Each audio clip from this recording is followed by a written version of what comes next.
friends, and welcome to the very first coffee chat of 2024.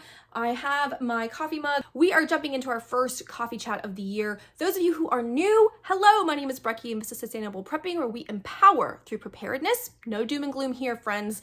And these coffee chats are my monthly, bi-monthly opportunity to have a unscripted conversation on a topic that hopefully will generate some conversation and feedback in the comments.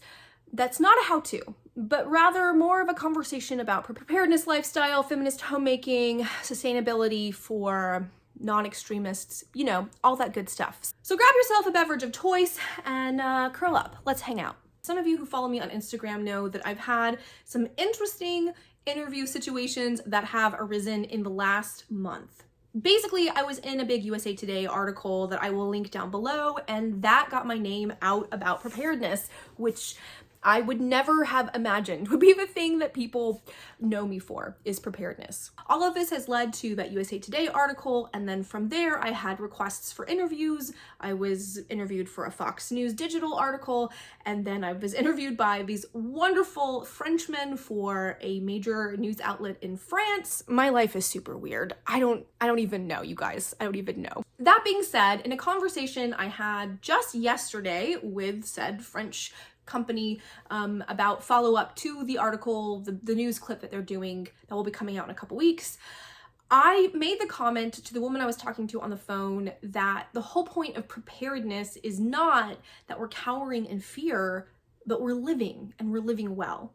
And that's been sitting with me for the last 24 hours. And since I actually had some quiet time to film, even though I have so much to do, we're still cleaning up from the holidays and the sickness that rocked the family. We're really behind on putting things away and such. I wanted to sit down and do a coffee chat. What does it mean to prepare to live and live well?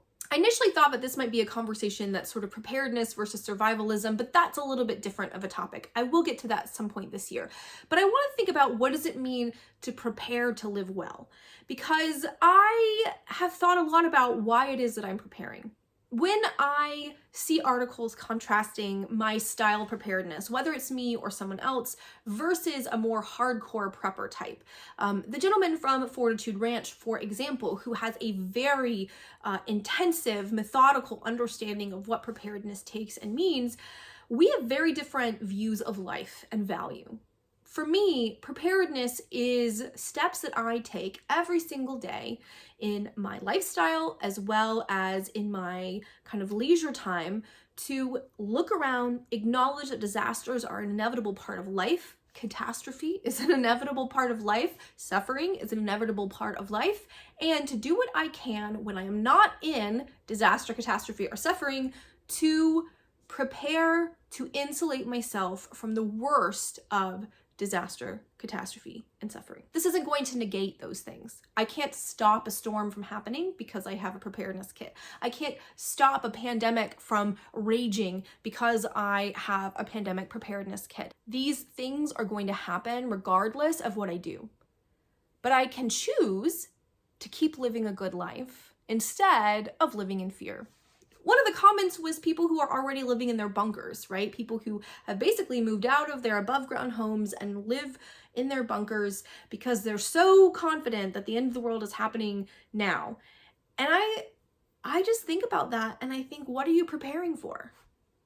What is the point if you're not actually living while we can live? Now, maybe this seems a little bit naive or optimistic, but I was a teenager during the Second Iraqi War. I lost friends who fought and died in Iraq and Afghanistan. The very first person from my state to die in Iraq was a friend of mine. I came of age in the early 2000s. I was a sophomore in high school when 9/11 happened, and that shapes my worldview in that terrorism may happen, but we still have to live. The best revenge you can give to a terrorist is to live well, is to not allow the terror to change your lifestyle. And that is easier said than done. Certainly, there are things that I don't prefer to do. And now that I'm deeper into preparedness, like I avoid, that in my 20s I wouldn't have even thought about. For example, I'm not a big fan of big crowded music festivals and things where 5, 7, 10 years ago, absolutely would have. Now, because of our rampant gun violence in the United States, those things make me really uncomfortable. So do things like public parades where there's no way to get out of harm's way. Should an active shooter situation happen, they make me really uncomfortable. So those are things that I do avoid. I also don't not live my life. I go to concerts. I go to stand-up comedy events. I am not opposed to going to rallies around causes that I find valuable. Though being a mom of small children, I don't get out that much. The point is, we don't prepare so that we live in hiding until such a time as the big terror happens, whatever that is, whether you think it's going to be an EMP or a nuclear event or a massive storm or a major terrorist event. I mean, whatever it is, we don't just wait hiding in our bunkers until we live. We live. That's the whole point of it all, isn't it? To live, and to live well, and to use our preparedness as insulation and as a foundation to give us the confidence to keep living well. Now, maybe this is because I have particular religious convictions. I happen to be a Protestant Christian, and I believe that we can't know when our time, the end of our individual lives is coming. We also can't know when major events are happening, right? The scriptures say that Jesus will come like a thief in the night, and it actually rebukes anybody who tries to figure it out. So all of you people who are into end times prophecy, I think that gives me confidence to say, you do your best with what you have, right? You do your best with the knowledge that you have. You do your best to be mindful, right? And then you live. I watch the news. I get the headlines. I have a couple of channels that I follow, a couple of analysts that I follow to keep me in the game, but then I live. But then I live well. I have hobbies that bring me joy that I gave up for a while because I was so obsessed with preparedness, and it caused an incredible amount of burnout. I remember looking at my husband and going, I'm not living well. I'm not living well. I can't sleep. I'm anxious. I feel like I can never do enough. How is this being prepared? I'm not at my best. I'm not enjoying the life that I have before the storm. So what's the point? And this balance is so key. It's why I make so many videos on mental health and anxiety and preparedness, because I think a lot of people, at least my perception, is that a lot of people can get involved in preparedness from this good, confident place and be sucked into the doom spiral, and their everyday lives become less joyful, less meaningful, less full of the color and the art and the experience, because they are trying to mitigate disaster everywhere. The truth is, there's only so much we can realistically do to insulate ourselves from the disasters of life. There's only so much you can do to insulate yourself from storms, or from heat waves, or from blizzards, or from flooding, or from forest fires, or from civil unrest, right? You can't mitigate it away. There is no 100% safe place, even your bunker underground. But you can do your best with what you have. You can be mindful, you can be situationally aware, you can build good community, and then you can go and enjoy your life. And enjoy it well, because the whole reason we put this effort into preparedness is so that we're not just scraping by when the disaster comes, but we're thriving, we're joyfully leading, we're confidently going in the direction of progress instead of cowering in fear and being manipulated. This is why I am so into women preparing. And this is why I want communities to have preparedness conversations, because you're less likely to fall victim to organized crime or whatever your fear is if more people have these preparedness pieces in place. And they don't have to be perfect. Don't make perfect the enemy of the good. You have something in place, you're better off than having nothing, right? So making that progress, those little steps, and then enjoying the journey along the way.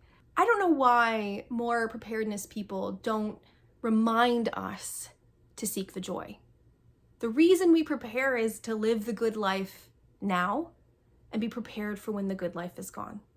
If you are forsaking the good life now, when the storm hits, what will you have to hold you through, to look forward to reminisce about, and to give you comfort? You'll have lived in the hard times for so long, you might become brittle. We don't want that. We want to find that balance, a balance between ignoring all the problems, ignoring all the work and the labor and the things that need to get done, ignoring all the potentials of not so good things out there, right? We want a balance between that ignorance, chosen ignorance, and an oversaturation to the point of losing your zest for the life that you have, for becoming hard, for becoming brittle. There's a balance, right? There is a middle ground. Friends, this is a conversation, which means these are my thoughts, but I'd like to know your thoughts. I would love to know, how are you finding your balance? What are your thoughts on living well now? Why? Why do you prepare? What are you preparing for, right? What are you going to survive for? What are you going to get through that catastrophe for? And how can you live well now while you're building the preparedness stuff?